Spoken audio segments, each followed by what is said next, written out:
Thank you very much, Kelly. What a great success story.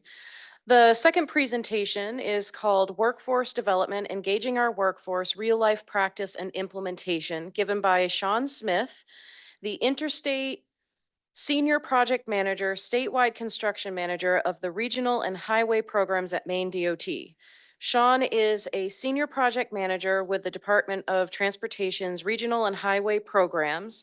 He has been with the department since 1989, beginning his career in the construction division.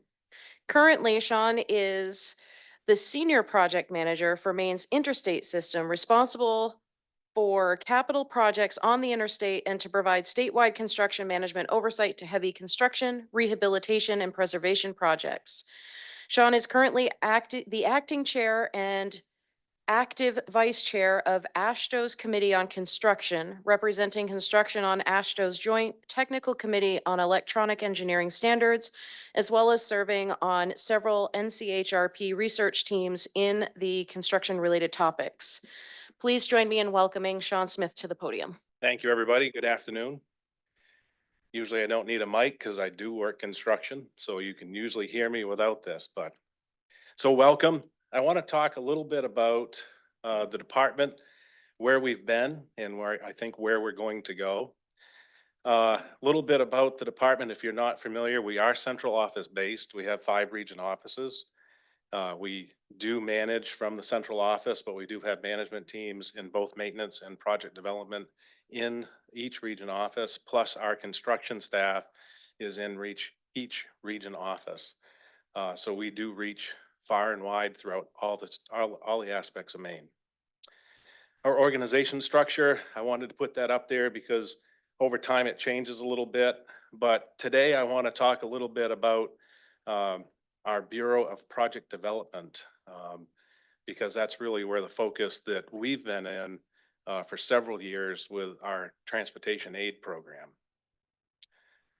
So our recruitment efforts, working with our human resources team, we have job fairs, college and university outreach, regional outreach efforts, full-time and seasonal opportunities for our transportation aid program.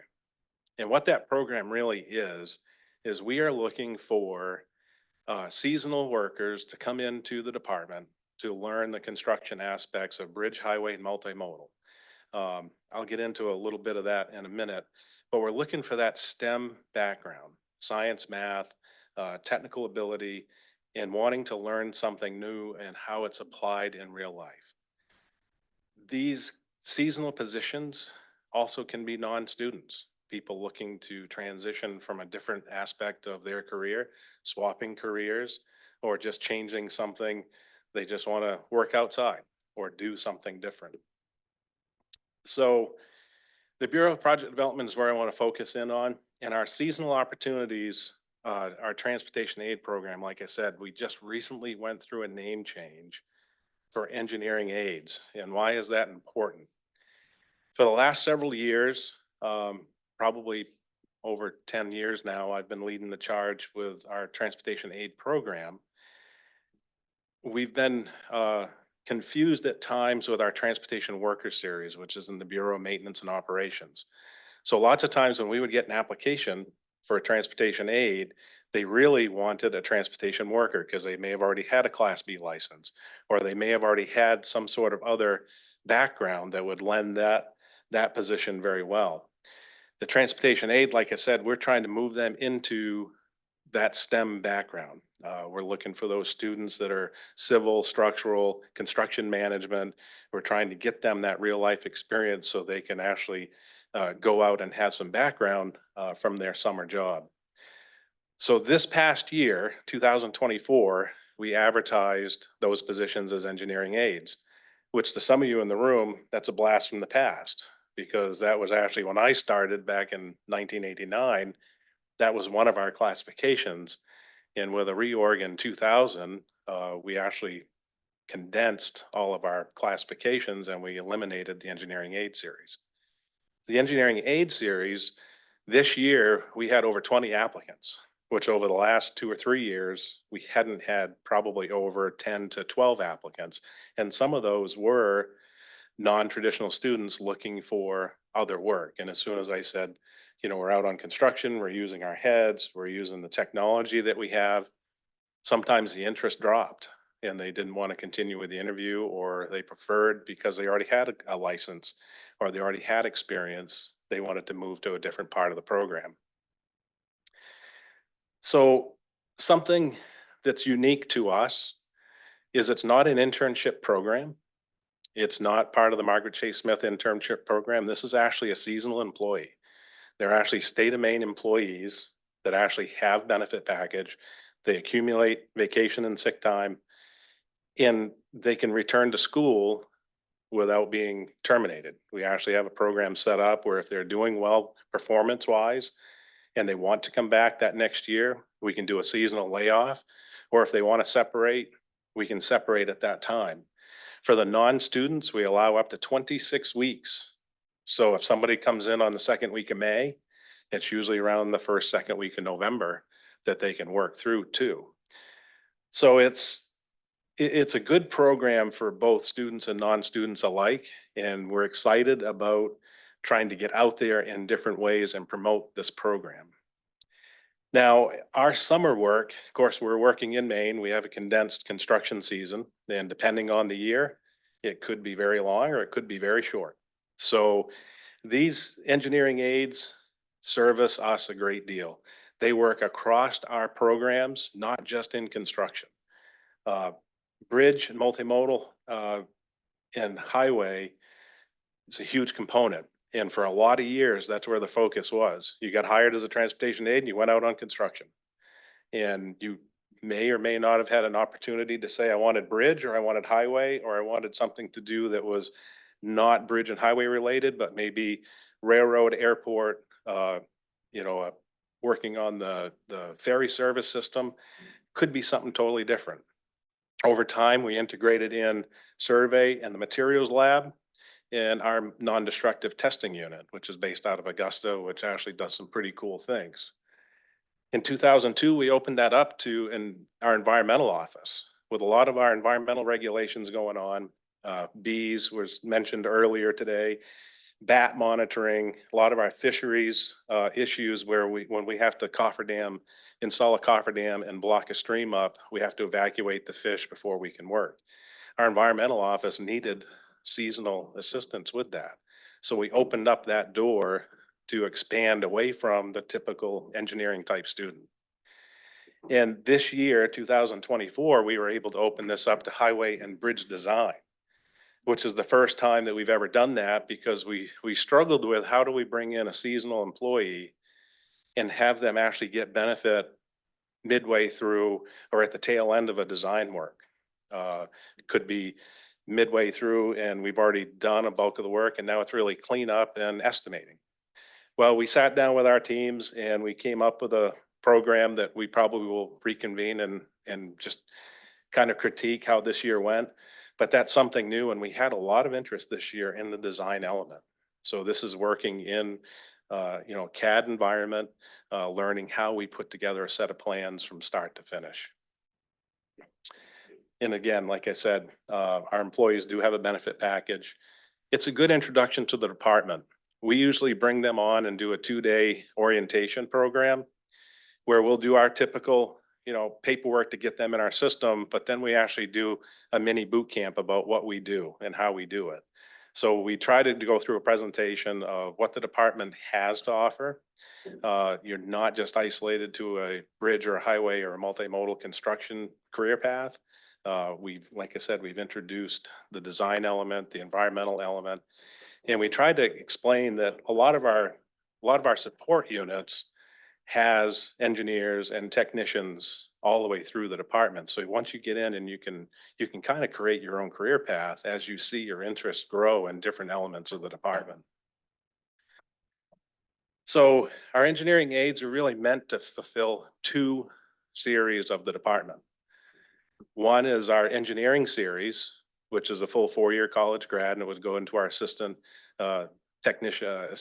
transportation engineer, or the technician series, which we currently have 3 non-licensed classifications: assistant tech, technician, and senior tech. So that's really meant to feed those two programs full time once they have a few years underneath this program.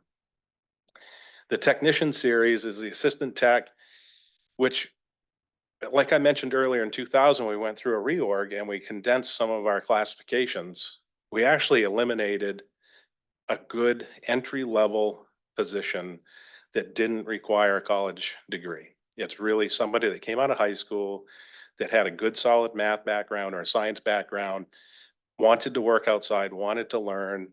And our assistant tech positions back in 2000, we didn't have a hard time filling them. But over time, a 2-year degree and a couple years experience became harder and harder to get. And we saw that we were having a hard time filling those assistant tech positions. The technician position, it's a normal progression after the assistant tech. And then the senior tech is really our lead people, depending on what discipline you're in. And then the engineering series, like I said, that's the full 4-year college graduation. Assistant transportation engineer, once you pass your PE, you're a transportation engineer 2, and then a transportation engineer 3, and then you're into the management program. So a couple new initiatives, how we're changing to get the word out about our engineering aid program. We'd like to implement some earlier outreach to high school students to actually introduce the department to them. It isn't just the maintenance side that you see, our plow trucks out there, or occasionally, someone out there flagging at a road or working on a construction job. We want to introduce them to the department throughout all of our disciplines. So it could be the lab, could be the non-destructive testing unit, could be our survey units. We'd like to explore more veterans outreach too, because over the years with the transportation aid program, I would commonly get someone leaving military service, whether it was retirement or they went there for 4 to 6 years or 10 years and now they're home and they want to settle down and not travel so much. I think that's a group of people that I think gets underrepresented a lot. And I think our outreach efforts need to increase in that area because I think we can find a lot of people that really don't want a desk type job, but they want to go out, learn a new skill. And sometimes some of our things may fit that very well. Creating new partnerships, as Kelly mentioned. Kelly and I started working together almost a year ago on some of these initiatives, just trying to brainstorm more how we can partner. And we're going to explore some of that. And I think there's good things to come in the next few years. And one of the big things that I'm actually really, really happy about is a new position. We've recreated the engineering aid position for not only our seasonals, but we've created a full-time position, which is that entry-level position that we can get a student right out of high school that maybe we can, maybe has some shop experience, maybe has a little bit of math and science, but they don't necessarily know what their career path is. We'd like to get them, train them, show them the department. And we don't want it to be exclusive just to project development. We would like to get them in the door and then show them that path throughout all of our different units. And then brainstorming, which I think we've got a little bit of momentum on, is kind of a Meet Maine introduction program, which I've kind of keyed as a simple term, is try to bring on those high school students earlier on before graduation to kind of let them know what the department has to offer, whether they want to go to college in an engineering field or not. Uh, I don't think we market ourselves very well at times about all the things we do, because when we go through our interviews and I ask our TAs or our engineering aid candidates, because I'll go through a whole thing about what programs we have to offer, and they say, well, we never knew you had a mobile LiDAR unit. We didn't know you had ground penetrating radar. You didn't know that we had our own survey units. So I think if we can get that word out there, I think that this opens up a door for different avenues for people to explore. And I think we can come up with a program that can fit and try to get that outreach out there. So with that, I'm excited about what the future brings. Um, the construction industry certainly does need a lot of people as retirements are coming. When I started, I saw a lot of retirements in my first 5 to 6 years of employment because the Interstate crew was starting to retire. And then we kind of settled out for a little bit, and now we're focusing on that next wave of retirement. So I think anything we can do to get that outreach out there, get people interested in not only the construction field, but generally what the department does, I think that would be a great step forward, and we'd be able to bring in some new candidates for a good career. You know, this isn't just a, summer job. This is actually the beginning of a career. So thank you very much for having me this afternoon, and I look forward to question and answers.